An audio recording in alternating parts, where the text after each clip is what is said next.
estamos aqui mais uma vez no nosso fenômeno UFO. Semana passada, como todos se recordam, esteve o ufólogo e hipnólogo Mário Rangel. E como a hipnose, né, nos traz N fatores a respeito da ufologia, a abdução, né, também são casos interessantíssimos, o Mário Rangel, aqui, está conosco aqui hoje novamente para tratarmos do assunto não só hipnose e abdução, mas casos que o Mário investigou em cima de estádios de futebol e um caso fantástico da Força Aérea Mexicana. Tudo bem, Mário? Tudo ótimo, tudo maravilhoso. Então, Mário, semana passada, se você se recorda, nós tocamos no assunto geral. Falamos até da hipnose, né? Foi. Eu gostaria de saber, Mário, agora, qual foi o primeiro caso que você se dedicou a pesquisar em abduções? Bom, no ano de 1980, eu morava em São Paulo nessa ocasião e precisei ir a Curitiba tratar de um assunto lá. Eu já tinha morado em Curitiba durante 11 anos. Aí, no hotel onde eu estava, apareceu uma jovem senhora de 23 anos, grávida, muito nervosa, porque ela queria dormir, não conseguia, ela estava atravessando um momento de problemas familiares, e ela me pediu então que fizesse uma hipnose para ela conseguir dormir. Eu fiz a hipnose e no dia seguinte eu encontrei com ela casualmente lá no hotel, e ela agradeceu muito porque tinha dormido muito bem. E aí ela, conversando comigo, disse que tinha uma dúvida na vida dela, que tinham sumido umas horas na vida dela. Eles chamam de missing time, né, Mário? Missing time. Ela não usou essa expressão. E aí ela queria uma segunda hipnose para dormir bem, para continuar dormindo bem, e me disse, olha só que ao fazer a hipnose, se aparecer algum esclarecimento sobre essa noite, eu não quero saber o que aconteceu, porque eu viajava com um companheiro, nós dois íamos para Brasília fazer a matrícula no curso universitário, nós tínhamos ingressado na universidade, íamos começar o curso. E depois disso, esse rapaz foi internado num hospício, no Hospital de Doenças Mentais, e eu suponho que foi a internação pelo que ocorreu nessa noite. Então, se durante a hipnose, para eu dormir bem, aparecer alguma coisa, eu não quero saber. Muito bem, perfeito. Na realidade, então, ela já tinha um pressentimento que havia acontecido alguma coisa. Ela já tinha um pressentimento. Porque ela recordava perfeitamente que ela viajava para Brasília, como eu disse, e era por volta das 10h30 da noite, quando elas viram uma luz muito forte, e o motor do carro, eles iam num Carmanguia, e o motor do carro parou de funcionar, o rádio parou de funcionar, a luz apagou, e eles, o motorista, que era o colega dela, estacionou o carro no meio da pista, porque ele, ofuscado pela luz, não conseguiu ir para o acostamento. Então, aí quando o carro parou, os dois muito assustados, porque vinha uma luz muito forte em sentido contrário, eles desceram do carro para empurrar o carro para o acostamento. Tirar ele do meio da estrada. Tirar do meio da estrada. E no instante seguinte, eram 5 da manhã e os dois estavam dentro do carro, sem saber o que ocorreu durante a noite. Eles não sabiam o que tinha ocorrido durante a noite. A sensação de tempo perdido foi de quantas horas, então, Mário? Foi, então, 10h30, 1h30, 5h30, 6, 7 horas. 7 horas de missing time. Esse termo missing time foi dado por um hipnólogo americano, que é um famoso artista plástico. Buddy Hopkins. Buddy Hopkins, que é quadros e esculturas dele em principais museus do mundo, mas ele se dedicou à hipnose em ufologia. E hoje é autor de vários livros e muito considerado. Inclusive eu tenho um deles que é o Intruders, o Intrusos. Ele é famoso no mundo um artista famoso como artista plástico e como hipnólogo e como ufólogo. É bom em tudo que faz. E aí, então, quando eu comecei a hipnose aprofundou muito rápido. É frequente isso no abduzido. Mas por que ocorre? Porque normalmente você me explicando, quando nós participamos de hipnose na sua casa, né, que a pessoa tem uma certa resistência à hipnose, normalmente. E em alguns casos a pessoa já praticamente entra direto na hipnose. Por que ocorre essa diferença? É isso que é uma coisa muito interessante na pesquisa ufológica. A hipnose, segundo alguns livros, segundo as teorias que eu adoto, tem 5 níveis de profundidade. E você, então, vai colocando a pessoa no primeiro estágio, no segundo, no terceiro, e você vai comprovando que ela chegou lá. Quem nunca assistiu uma hipnose e vê esse processo, pensa que o hipnólogo está brincando com o hipnotizado, porque você levanta o braço, diz que ele não consegue abaixar, ele não consegue abaixar. Mas, na realidade, você não está brincando, você está vendo em que profundidade hipnótica ele está. E olha, eu gostaria até de comentar com os nossos amigos telespectadores, o Mário chega a levantar o braço da pessoa, fala que o braço está amarrado à parede e a pessoa não baixa o braço de jeito nenhum. É muito interessante ver isso. Então, quando eu faço isso, eu não estou brincando, eu estou apenas medindo a profundidade hipnótica. Então, você vai por estágios, degrau né? a degrau, subindo até chegar na 5ª etapa. No abduzido, quando você começa a hipnose, ela já aprofundou. Mas por que isso ocorre, Mário? Porque ela foi previamente hipnotizada por um hipnólogo muito melhor do que eu, que é o ET. Entendi. Os ETs fazem uma hipnose muito profunda no abduzido, e durante essa hipnose elas dão uma ordem para que ele esqueça o que ocorre durante a abdução. Mas ele não consegue mandar esquecer o que ocorreu antes da hipnose que ele está fazendo. Entendi. É a mesma coisa que na Terra. O hipnólogo manda uma pessoa esquecer, se ele quiser, o que ocorreu durante a hipnose, mas você não pode mandar esquecer antes.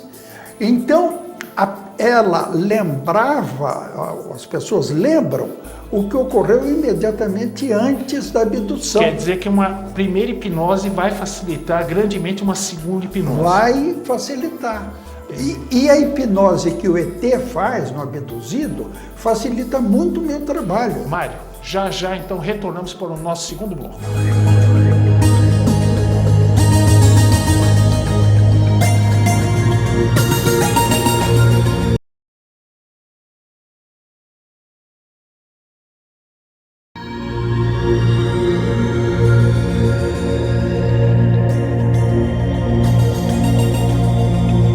Estamos de volta aqui para o segundo bloco. Mário, como ocorreu o caso Beatriz? Bom, então essa Beatriz vinha na estrada, como eu falei, viajando num Carmanguia, 10h30 da noite. Quando ela viu a luz, o motor do carro parou, o rádio desligou e eles desceram para empurrar o carro para o acostamento, e em seguida ela estava muito assustada, porque ela já estava numa regressão de idade, revivendo isto novamente, como se estivesse acontecendo novamente. E aí ela já não estava mais na estrada, ela estava dentro de um objeto redondo, baixo, a incomodando muito, porque ela dizia, isso aqui é muito pequeno para mim, porque a cabeça dela estava quase batendo no teto, e era totalmente diferente. E o companheiro dela já não estava mais com ela. Então ela chamava por ele, onde é que ele está, onde é que está? E gritava por ele. Isso tudo na regressão de idade. Na hipnose. Ela estava vivendo outra vez a abdução. Que é uma emoção muito forte, né, Mário? Muito forte, é um impacto muito, muito forte. E aí, então, Luiz, ela descreveu que ela estava numa coisa redonda, sem porta, sem janela, sem ver do lado de fora, e que havia no chão alguma coisa que parecia uma tela de televisão, um monitor. Isso no chão. No chão.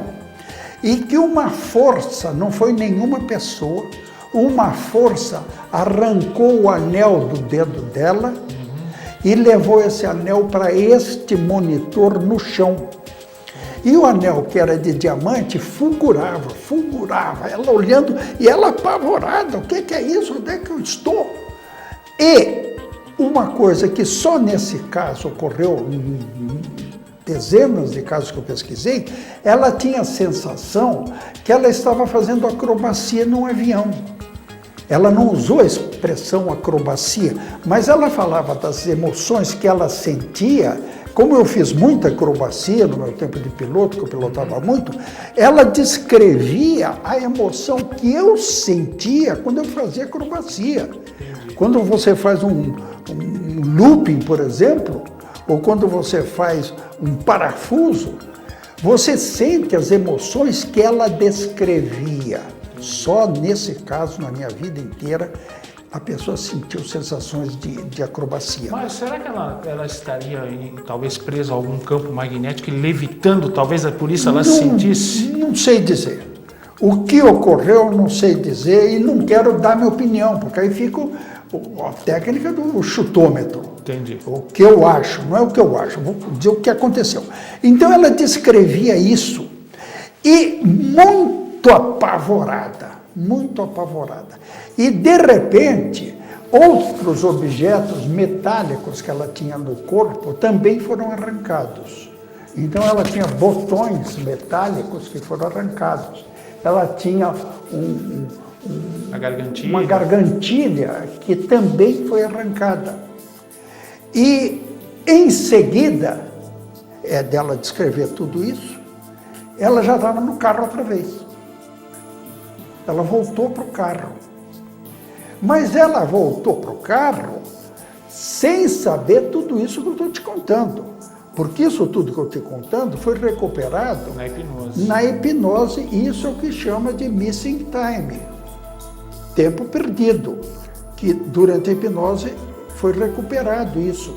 Ela só sabia conscientemente que ela viu a luz e depois que ela estava dentro do carro, o carro já estava no acostamento e o dia estava amanhecendo. Aí, então, ela e o companheiro seguiram viagem para Brasília. Os dois muito assustados, porque eles não sabiam onde tinham passado a noite. Os dois, nem ela nem o companheiro sabiam onde tinham passado a noite. E alguns quilômetros depois, ela percebeu a falta do anel. A falta não do anel, a falta do brilhante. Porque o aro foi recolocado no dedo dela, mas sem o brilhante. E que era um brilhante que tinha sido da mãe, tinha sido da avó. E que ela queria muito, porque era um brilhante muito valioso. E aí eles voltaram para o lugar, procuraram, mas não acharam e seguiram viagem. Procuraram o lado errado, mas tinha que olhar para cima. Aí, quando chegaram em Brasília, eles foram procurar as autoridades aeronáuticas, porque ela já desconfiava que tinha acontecido alguma coisa. De que era alguma coisa ligada à ufologia. Mas aí ninguém disse nada. E muito bem. Então, sintetizando, o caso é longo, mas sintetizando essa história da Beatriz. Ela chegou a descrever os seres que estavam dentro do veículo ou não? Não, ela não viu nenhum ser. Não viu nada? Ela não viu, ela só sentia forças e pressões. O anel foi tirado do dedo dela por uma força e levado para esse monitor. É um caso bem interessante. Aí eu escrevi esse caso, eu fiz um relatório, eu não conhecia pessoalmente nenhum ufólogo, eu fiz esse relatório detalhado e mandei para 5 ufólogos, dizendo, olha, aconteceu isso, e eu estou mandando esse relatório. Os 5 me responderam, sendo que um deles, o Dr. Max Berezovsky, que era médico e hipnólogo, ele queria muito me conhecer.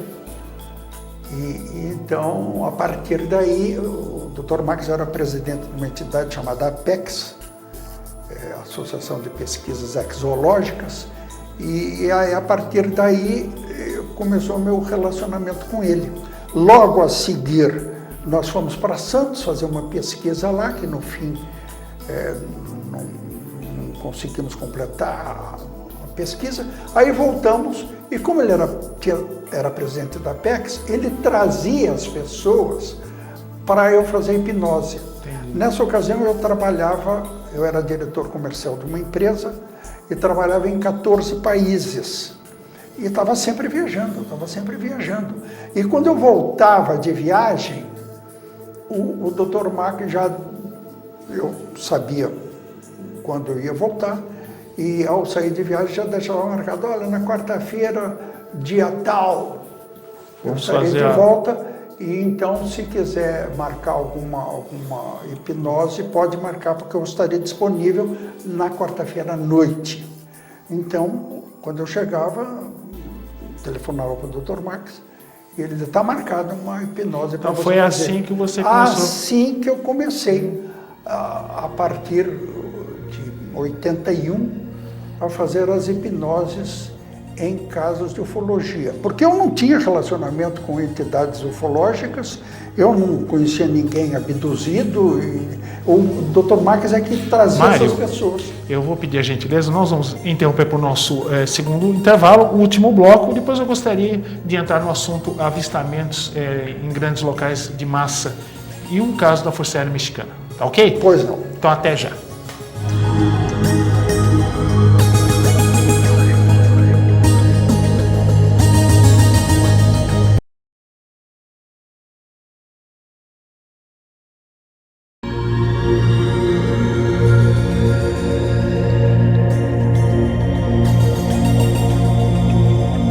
Mário, último bloco, vamos aproveitar ao máximo o tempo. Um fato muito importante para a ufologia são os avistamentos através de grandes massas. Você andou pesquisando casos de avistamentos sobre campos de futebol. O que você poderia nos falar a esse respeito, Mário? Bom, eu conto rapidamente um caso que ocorreu em Campo Grande, capital de Mato Grosso do Sul.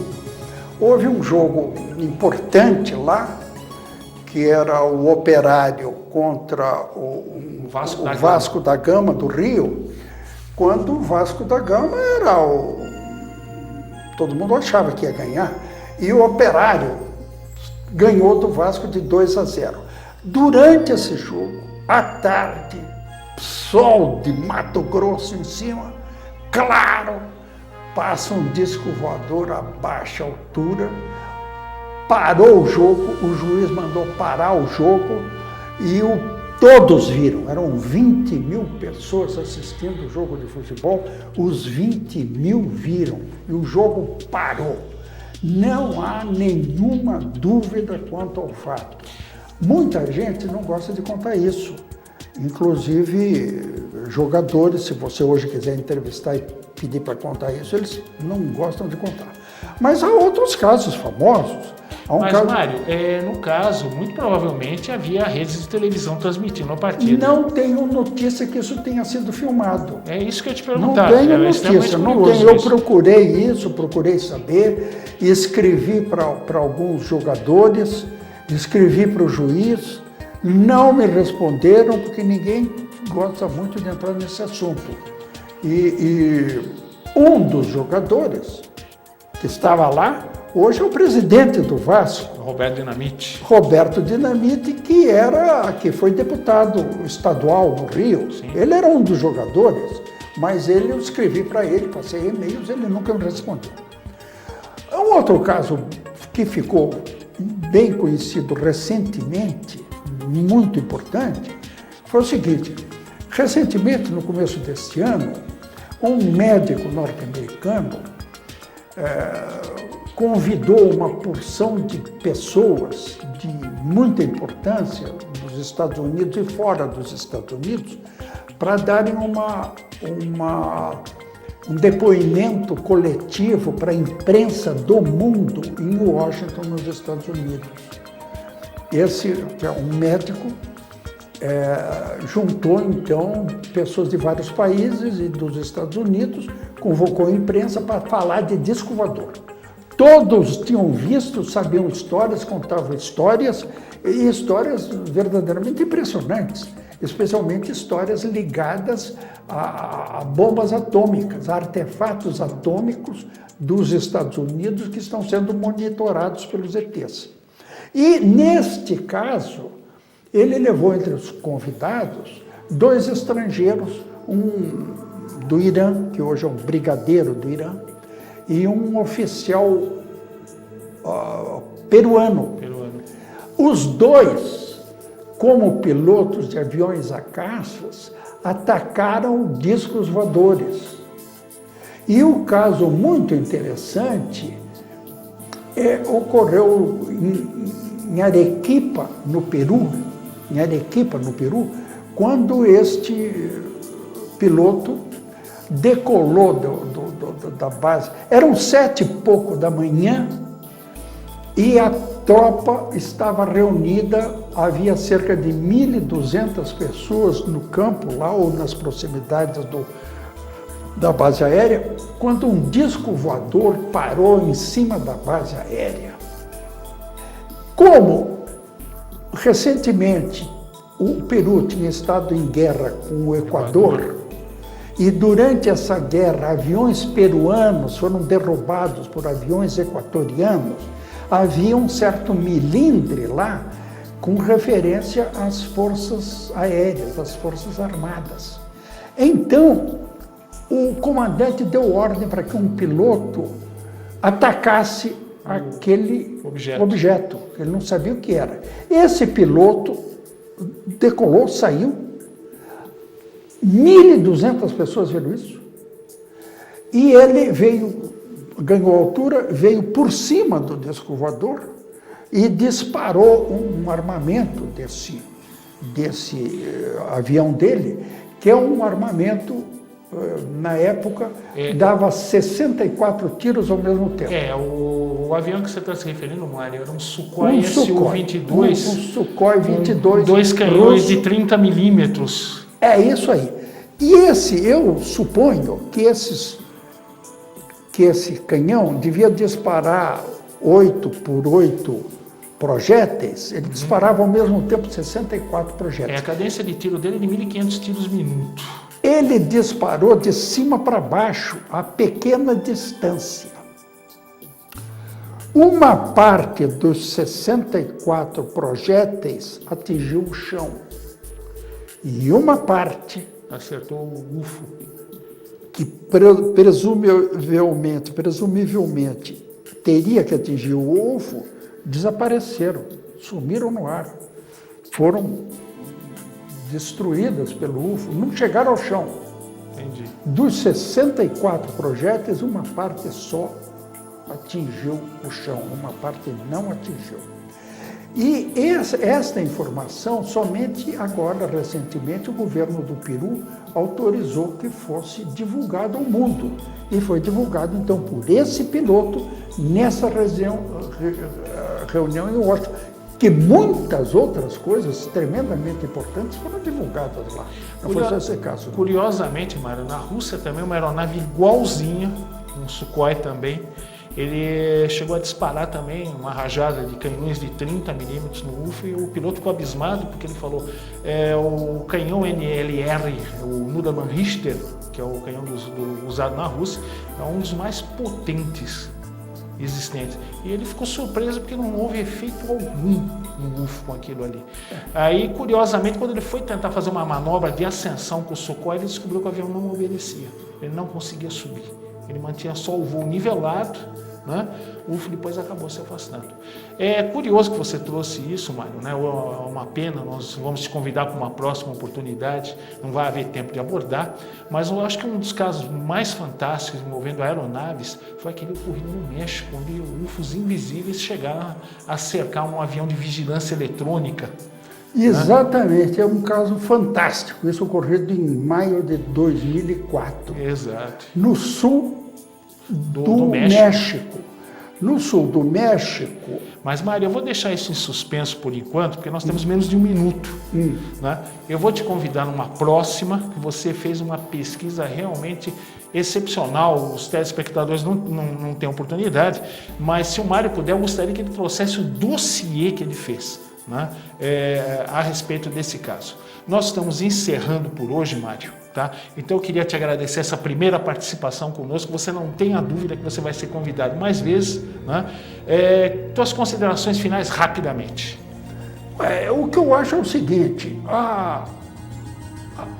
discos voadores são reais, são autênticos, são verdadeiros, estão por aí com enorme frequência, nos visitando no Brasil e visitando muitos outros países. Conforme eu disse, eu tenho contato com hipnólogos de 28 países, todos eles pesquisam o caso. Desses, são 193 hipnólogos de 28 países, 43 colegas meus escreveram livros contando as pesquisas que fizeram utilizando hipnose e ufologia. E nesses 28 países ocorrem abduções contadas em muitos livros. Quer dizer que a abdução é um fenômeno mundial na realidade. É um fenômeno, eu não posso dizer que seja mundial, mas em 28 países eu tenho certeza que existe.